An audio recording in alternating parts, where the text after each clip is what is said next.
Hello বন্ধুরা, কেমন আছেন সবাই? আশা করি সকলে অনেক ভালো আছেন। তো বন্ধুরা, ফাইনালি আজকের ভিডিওতে আপনাদের দেখাবো কিভাবে আপনারা নিজেরাই এই ধরনের নাম ডিজাইন করবেন আপনাদের ফোন দিয়ে। তো আমাদের চ্যানেলে মোটামুটি এ নিয়ে অনেক কয়টি ভিডিও আপলোড করা হয়েছে, তারপর অনেকে বুঝতেছেন না, অনেকে কমেন্ট করতেছেন যে ভাইয়া এটা নিয়ে একটি ভিডিও দেন। তো ফাইনালি সেই ভিডিওটি নিয়ে আসলাম। অবশ্যই যারা কমেন্ট করেছিলেন অবশ্যই ভিডিওটি সম্পূর্ণ দেখবেন, এবং যারা এই ধরনের নাম ডিজাইনগুলো করতে চান অবশ্যই তারাও ভিডিওটি সম্পূর্ণ দেখবেন। আর ভিডিওটি শুরু করার পূর্বে ছোট্ট একটি রিকোয়েস্ট, যারা এই চ্যানেলে প্রথমবার এসেছেন অথবা এখনও সাবস্ক্রাইব করেন নাই, তো বন্ধুরা কি করছো, সাবস্ক্রাইব করে নাও এবং বেল বাটনটি বাজিয়ে অল করে দাও, তাহলে আমাদের পরবর্তী সকল ভিডিও নোটিফিকেশন সবার আগে পেয়ে যাবে। আর ভিডিওতে অবশ্যই একটি লাইক করে দিবে। আর কোনো অভিযোগ থাকলে অবশ্যই কমেন্ট বক্সে জানাতে পারো। তো বন্ধুরা, চলো আজকের ভিডিও শুরু করা যাক।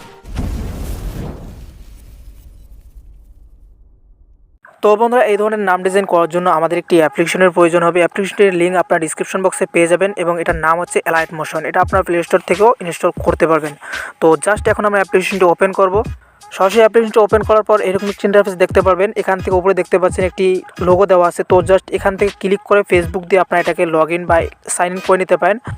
এরপর নিচ থেকে প্লাস আইকনে ক্লিক করে দেবেন। এখানে দেখতে পারবেন অনেকগুলো স্ক্রিনের সাইজ। তো জাস্ট এখান থেকে আপনাদের যেটা পছন্দ সেটা আপনারা সিলেক্ট করে নেবেন। এরপর রেজুলেশন এবং ফ্রেম রেটটি আপনার ইচ্ছা অনুযায়ী সিলেক্ট করে নেওয়ার পর ক্রিয়েট প্রজেক্টে ক্লিক করে দেবেন। বন্ধুরা, ক্রিয়েট প্রজেক্টে ক্লিক করে দেওয়ার পর এরকম একটি ইন্টারফেস চলে আসবে। তো সর্বপ্রথম আমরা এখানে একটি ব্যাকগ্রাউন্ড অ্যাড করব। এর জন্য প্লাস আইকনে ক্লিক করে দেব। প্লাস আইকনে ক্লিক করার পর ইমেজ অ্যান্ড ভিডিওতে ক্লিক করে আমাদের গ্যালারি থেকে আমরা যে কোনো একটি পছন্দ মতো ব্যাকগ্রাউন্ড চুজ করে নেব। তো বন্ধুরা, আমার কাছে যেহেতু ভালো কোনো ব্যাকগ্রাউন্ড নাই, এর জন্য আমি এটাকে সিলেক্ট করে নিলাম। এরপর এটাকে ফুল স্ক্রিন করে দেবো। এর জন্য উপরে 3 ডটে ক্লিক করব। এখান থেকে ফিল স্ক্রিনে ক্লিক করে তাহলে দেখতে পাচ্ছেন আমাদের ফটোটি ফুল স্ক্রিন হয়ে যাবে। এরপর আপনারা এটাকে এভাবে ধরে অ্যাডজাস্ট করে নিতে পারেন। এরপর ফটো লেয়ারের ডিউরেশনটি আমরা বাড়িয়ে দেবো। এর জন্য ডাবল ফিঙ্গার ব্যবহার করে এটাকে জুম আউট করে নেব। এরপর লেয়ারে ক্লিক করব। এরপর এই এরোতে লং প্রেস করে এটাকে এভাবে বড় করে দেব। এরপর আবারও আমরা ক্লিক করব প্লাস আইকনে। এখান থেকে টেক্সটে ক্লিক করে দেব। তাহলে এরকম একটি ফাঁকা ঘর দেখতে পারবেন। তো জাস্ট এখানে আমরা আমাদের নামটি লিখে নেব। নামটি লেখার পর কালারে ক্লিক করবেন। এখান থেকে হোয়াইট কালারটি সিলেক্ট করে নিতে পারেন, অথবা আপনার যে কোনো কালার সিলেক্ট করে নিতে পারেন। এরপর এখান থেকে সাইজে ক্লিক করে দিবেন। এখান থেকে আপনার ইচ্ছা অনুযায়ী আপনার সাইজটি কম বাড়া করে নিতে পারেন। এরপর কর্নারে এই আইকনে একবার ট্যাপ করবেন, তাহলে আমাদের টেক্সটটি মাঝ বরাবর চলে আসবে। ওকে বন্ধুরা, এরপর ফন্টটি চেঞ্জ করব। এর জন্য রোবট রেগুলার ক্লিক করব। এরপর এখান থেকে ভিউ অল ফন্টসে ক্লিক করে দেব। তো বন্ধুরা, দেখতে পাচ্ছেন আমি এখানে অসংখ্য বাংলা ফন্ট এবং ইংরেজি ফন্ট অ্যাড করে রেখেছি। আপনারা যদি অ্যালাইট মোশন অ্যাপ্লিকেশনে বাংলা ফন্ট অ্যাড করতে না পারেন, তাহলে আরও একটি ভিডিও দেখে আসতে হবে। সেই ভিডিওর লিঙ্ক এই ভিডিও ডিসক্রিপশন বক্সে পেয়ে যাবেন। তো বন্ধুরা, সেই ভিডিওটি দেখে আপনারা খুব সহজেই অ্যালাইট মোশন অ্যাপ্লিকেশনে বাংলা ইংরেজি যে কোনো ফন্ট অ্যাড করতে পারবেন। তো জাস্ট আমি এখান থেকে আমার পছন্দ মতো একটি ফন্ট অ্যাড করে নিচ্ছি। তো বন্ধুরা, দেখতে পাচ্ছেন আমি এই ফন্টটি অ্যাড করে নিলাম। এরপর এখান থেকে টিক মার্কে ক্লিক করে দেবো। ওকে বন্ধুরা, এরপর এই আইকনে 2বার ট্যাপ করব, তাহলে লেয়ারের একদম শেষে চলে আসব। এরপর এই আইকনে একবার ট্যাপ করব, তাহলে আমাদের টেক্সটের লেয়ারটি শেষ পর্যন্ত চলে আসবে। ওকে বন্ধুরা, এরপর আবারও চলে আসবো স্টার্টিং লেয়ারে। স্টার্টিং লেয়ারে আসার পর এখানে দেখতে পারবো মুভ অ্যান্ড ট্রান্সফর্ম নামে একটি অপশন। তো জাস্ট এখানে আমরা ক্লিক করে দেব। এরপর এখান থেকে নিচের 3 নম্বর অপশনে আমরা ক্লিক করে দেব। এরপর এখান থেকে চাইলে আপনার সাইজটি আরও বাড়ায় নিতে পারেন। ওকে বন্ধুরা, এরপর এখান থেকে ব্যাক চলে আসবো। টেক্সট লেয়ারে ক্লিক করব। এখান থেকে কালারে ক্লিক করব। এখান থেকে এই অপশনটি সিলেক্ট করে নেব। তো দেখতে পাচ্ছেন আমাদের লেখাটি হাইড হয়ে যাবে। এরপর আবারও ব্যাক চলে আসব। টেক্সট লেয়ারে ক্লিক করব। এখান থেকে বর্ডার অ্যান্ড শাইডোতে ক্লিক করে এই অপশনটি জাস্ট এনেবল করে দেব। তো বন্ধু, দেখতে পাচ্ছেন আমাদের বর্ডার চলে আসছে। এরপর আমরা বর্ডারের সাইজ যেটা থাকবে সেটা আমরা বাড়াই নিতে পারি অথবা কমে নিতে পারি।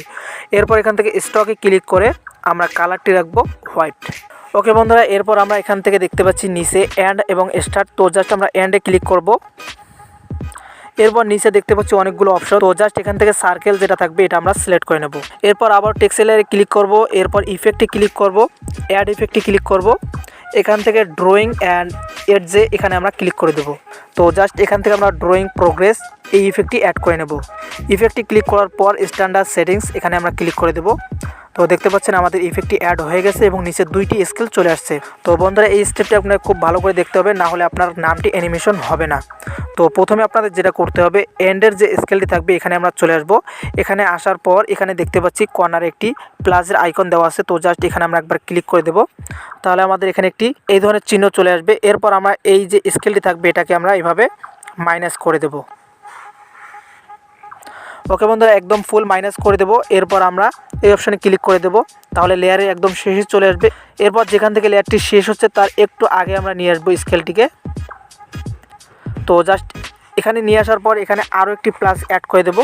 এরপর আমরা যে স্কেলটি 0 করে দিয়েছিলাম সেই স্কেলটি আবার আমরা 100 করে দেবো। ওকে বন্ধুরা, এখন আমরা এটাকে প্লে করে দেখতে পারি।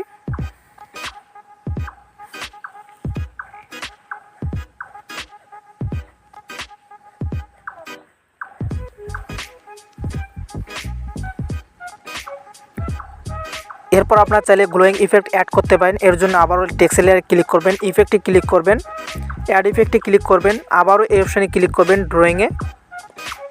এখানে ক্লিক করার পর দেখতে পাচ্ছেন গ্লো। তো জাস্ট এখানে আমরা ক্লিক করে দেবো এবং স্ট্যান্ডার্ড সেটিংসে ক্লিক করে দেবো। তো বন্ধুরা দেখতে পাচ্ছেন এরকম একটি অপশন চলে আসবে।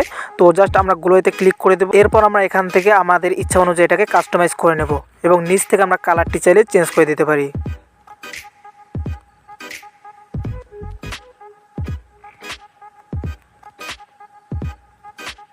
সব কিছু ঠিকঠাক হয়ে যাওয়ার পর এখান থেকে আমরা এটাকে সেভ করে নেব। এর জন্য এই আইকনে একবার ক্লিক করে দেব। এরপর এখান থেকে ভিডিও সিলেক্ট করে এক্সপোর্টে ক্লিক করে দেব। তাহলে আমাদের ভিডিওটি সেভ হয়ে যাবে গ্যালারিতে। তো কেমন লাগলো ভিডিওটি অবশ্যই কমেন্ট বক্সে জানাবেন। আর কোনো প্রবলেম হয়ে থাকলে অ্যাপস ডাউনলোড বা যে কোনো প্রবলেম হয়ে থাকলে অবশ্যই আমাদের সকল সোশ্যাল মিডিয়ার লিঙ্ক ভিডিও ডিসক্রিপশন বক্সে দেওয়া থাকবে, সেখানে আপনারা চাইলে নক করতে পারেন। তো বন্ধুরা কথা হচ্ছে নেক্সট ভিডিওতে। সে পর্যন্ত ভালো থাকবেন, সুস্থ থাকবেন এবং আমাদের চ্যানেলের সাথেই থাকবেন। ধন্যবাদ।